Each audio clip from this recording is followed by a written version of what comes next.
Salutations, family, and welcome back to Inside the Eye of the Storm. While scouring the internet previously, I came across a podcast episode starring a Miss Essence Atkins. Miss Essence Atkins is an actress, and she's a well-known actress that has starred in many TV shows, including shows like The Cosby Show, Saved by the Bell, and The Wayans Brothers. She's also been in countless movies, family. And Miss Essence Atkins has went on to be able to garner those roles and being able to go ahead and amass a net worth of $5 million. She's really been successful in her craft as an actress, and she's an accomplished thespian. She's a hell of an actress. She works well on her craft, and she's a consummate professional. But when you look at this lady, Miss Essence Atkins, she fits the perfect archetype of what we look at as modern day high value women or high earning women. And you look at the archetype with these women and the problems that they have with having relationships with men and sustaining long-term relationships with men. Her dating history is very, very tumultuous.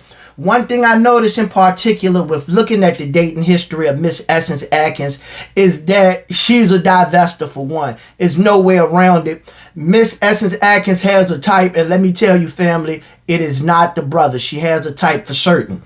And when you look into her dating history, or what I should say is the part of her dating history that has been put in the spotlight because of her celebrity, you can see it follows a similar trend, and it's a very tumultuous dating relationship.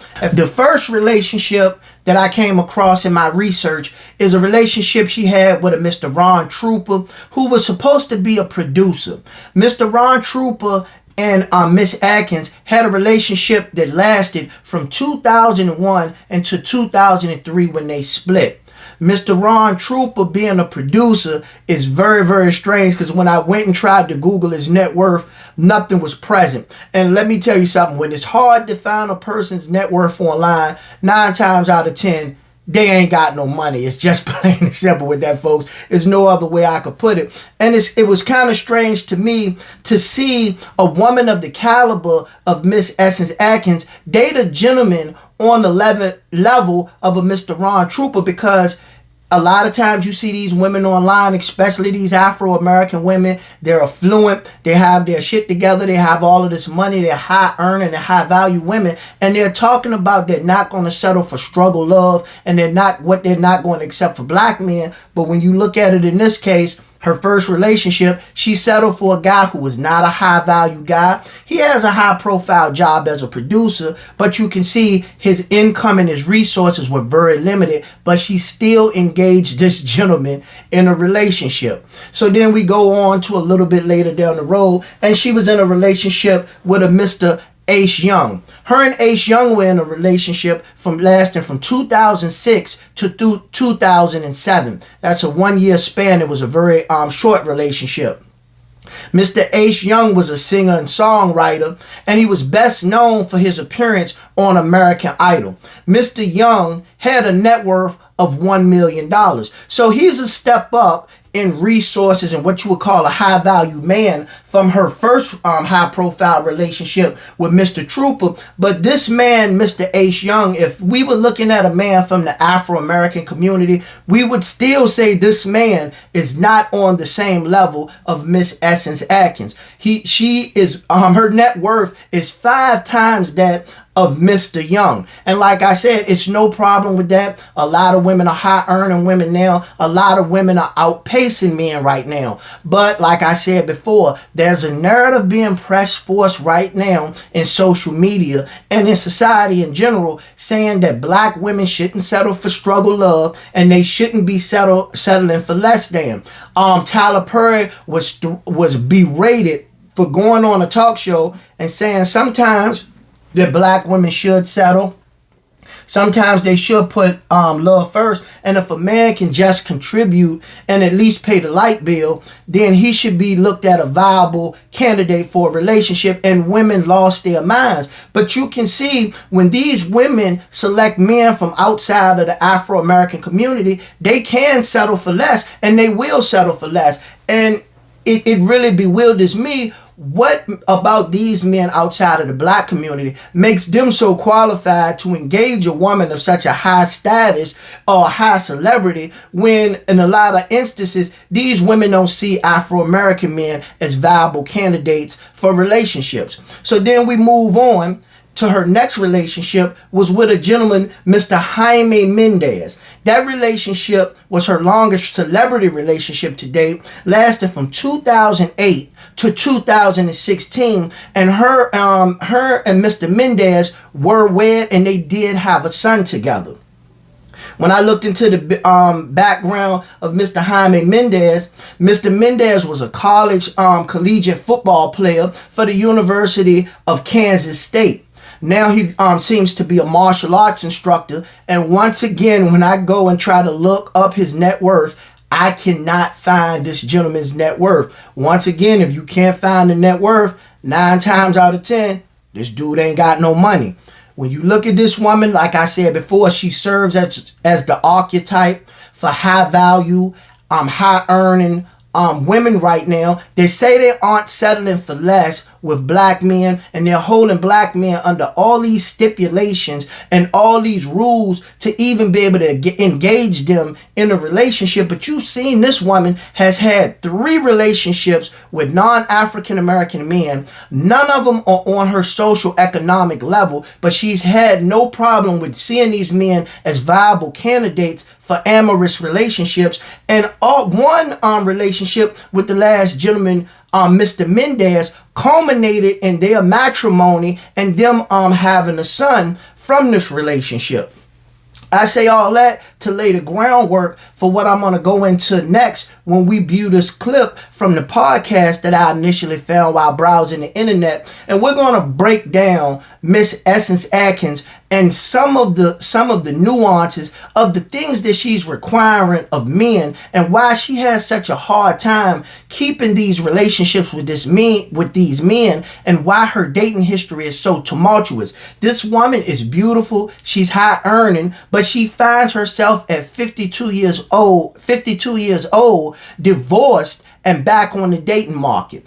Let's jump into this clip right here, family, from the podcast that I spoke about earlier, and let's look at it, look at the nuance of it, and I'll come back and break it down and give a little bit of social commentary on what I think about Miss Essence Atkins and her requirements for a male paramour. Now the rhetoric based on what's seen on social media is that men and women can't be platonic friends. The reason being is this is what's stated, that if a woman is platonic friends with a man, he's only waiting until he gets the opportunity to sleep with his woman. I can't speak to the male psychology. Okay. So I'm not even going to try. Okay. But I'll take Marlon as an example. So Marlon Wayans and I met on the set in 1995 on the set of The Wayans Brothers. Yeah, the next time I worked with Marlon was on, I want to say, Dance Flick?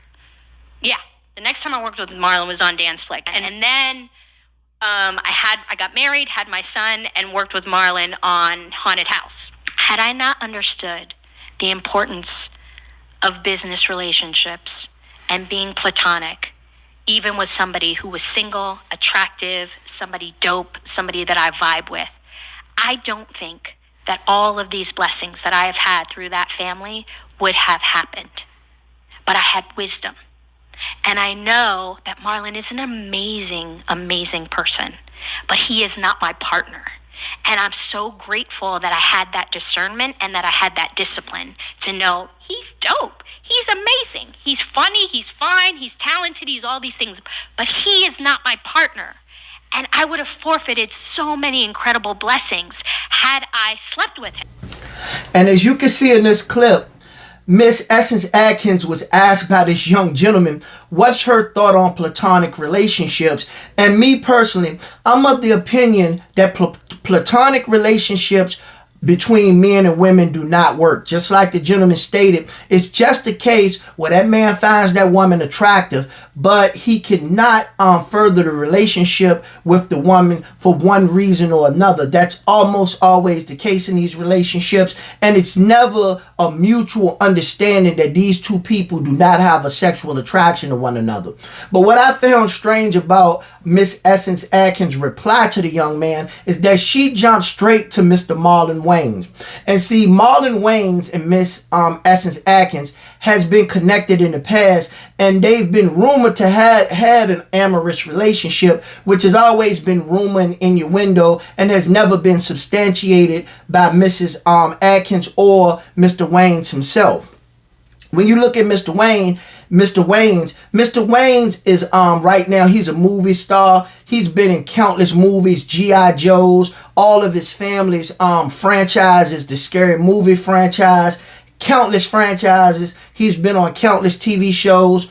And this man's family is iconic when it comes to black media. The Wayans family is almost like royalty right now in the black community, and especially in media. They're royalty. His brother Keenan Ivory Wayne is a mogul. His older brother Damon Wayne is also a mogul. This family is an impeccable family, folks.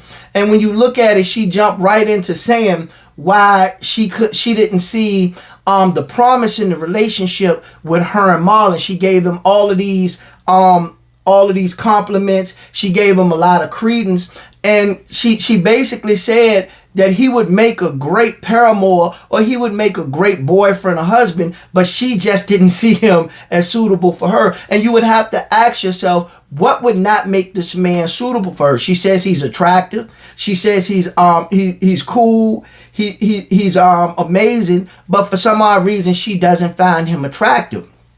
And a lot of times you get this from women. They can give you all of these amazing accolades about gentlemen, but for some odd reason they never pick the nice guy. For some odd reason they have to move on to someone else. And Mr. Marlon Wayans is a well-to-do black actor. This man has a net worth of over $40 million.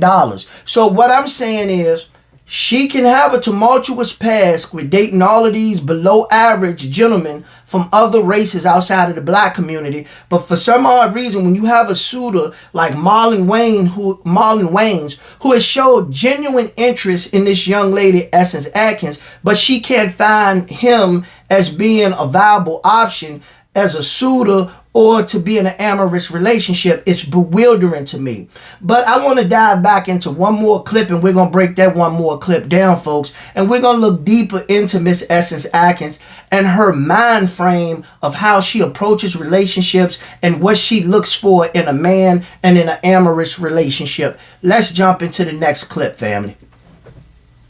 I was actually close to getting married again. I was in a relationship with someone. It was very serious, but part of how I knew he wasn't ultimately the person I should be with is because I told him, this is getting very difficult for me, meaning abstaining, because I'm on an abstinence journey. I said, this is getting very difficult for me. I need your help. And there were so many reasons that I was really honest with him about for why I wanted to do it this way and what the goal was, and he was on board.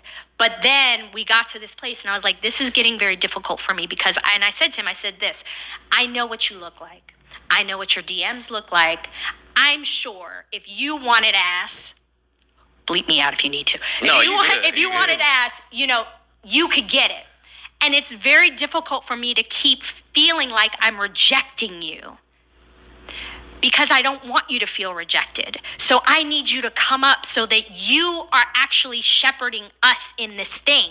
Because at this point, you've said you want to do this with me. So I need you to step up and lead this thing and not have me pull you and keep having to tell you no, because it's making me feel, it's making my resolve. And the fact that he wasn't able to do that said to me, he ain't my husband.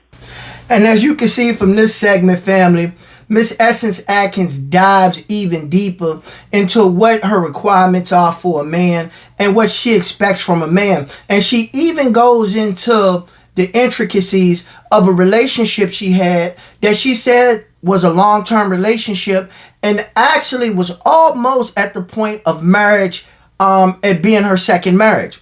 When she breaks it down, though, you can see that Miss Essence Atkins has the same problem a lot of women have these days. She's very disingenuous with what she's trying to do. Of course, she says she's on her abstinence kick or whatever. I understand that. I agree wholeheartedly with abstinence in between relationships. I think more people need to practice abstinence between relationships because it gives you a chance to heal. It gives you a chance to recalibrate yourself and reset yourself intimately to be able to go on to interact with another person on that intimate level and engage that person in an intimate level. A lot of times when you see women and they don't take the time to go into abstinence to clear what I like to call their sexual palate of the previous male they were with, they have a real problem. And this has been scientifically proven. Women have a problem with peer bonding when they're engaging multiple men in sexual intercourse in short periods of time. And it's not only women that I believe that should go into abstinence, because I preach sexual propriety all the time to young men, especially young black men. Because in the black community, we as black men, especially young black men, are never taught sexual propriety. And it's one of the biggest downfalls I see in the black community and amongst black men, because we spend so much time looking at women as sexual conquest that we can't really fully understand the value of a lot of these relationships we engage in. And not only the value of the relationship, but the value of our masculine energy being poured into these relationships, whether they be casual encounters, long-term relationships, or even marriages. The most valuable thing we have as black men is our seed. For us to go around engaging random women and spreading our seeds, and what gentlemen call back in the days, and older gentlemen used to call it, spreading our wild oats willy-nilly, is very detrimental to us as a people. But back to Miss Essence Atkins. She says she abstained. She engaged this man in a long-term relationship, and this man had to show that he was a worthy suitor of her, because it was a long-term relationship. And she said they came all the way up to the point of marriage. But what she did, that's when she becomes disingenuous, because then she starts using her abstinence as a weapon or as a bargaining tool to try to coerce this gentleman into engaging her in marriage or proposing marriage to her. You can never place stipulations or restrictions on people or try to impose ultimatums on people. And that's exactly what Miss Essence Atkins did in this relationship. And it's probably one of the problems that she's had in a lot of her relationships in the past, and why her dating history has been so tumultuous.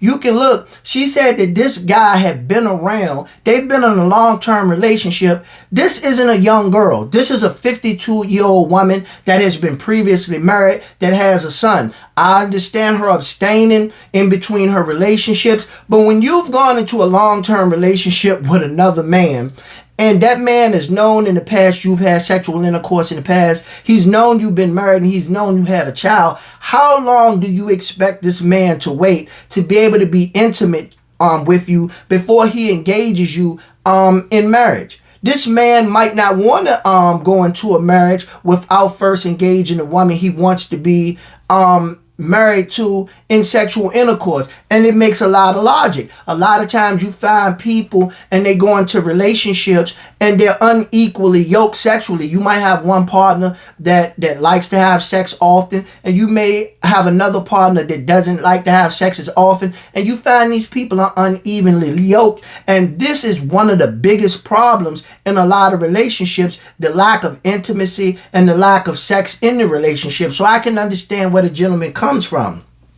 But you see this a lot in society now. You see a lot of women that are mature women. They're up in age. This woman is 52 years old. You got these women placing a lot of stipulations and a lot of regulations, and they're trying to weaponize their sexuality or them giving sex to a man to coerce men into doing what they want in a relationship. And it's just not going to happen, especially out here in the sexual marketplace, because you have younger females, you have men that have access ass the sex from numerous females. You can see she said that she know how the guy looks. She knows how the women are in his DM, and if he wants to get ass, he can get ass. So the only thing that's really stopping this man from going out and getting some ass is his affection to her and what he sees as his bond or what he's trying to build with her. And she comes back and retorts what that is. Her retort to that is to this gentleman is that she doesn't want to keep neglecting him. So what he needs to do, what she implies, she doesn't come out and say it explicitly, but what she implies is that the gentleman needs to propose marriage to her. And that's not going to ever work, folks. You cannot place ultimatums on people to try to coerce them into marriage or anything else or any kind of long-term relationship. It's just ridiculous. That's going to be all for me, family, on this episode of Inside the Eye of the Storm. I really appreciate you guys joining me for every episode of Inside the Storm. Can you please just hit the like button, subscribe, hit that notification bell so you can get every episode as soon as I upload them, family. Thank y'all for being here, allowing me to spread a little bit of knowledge, wisdom, and understanding from a masculine perspective. And that's just going to be all for me on this episode, family. Thank you for joining once again. I'm going to see you next time, family. Peace.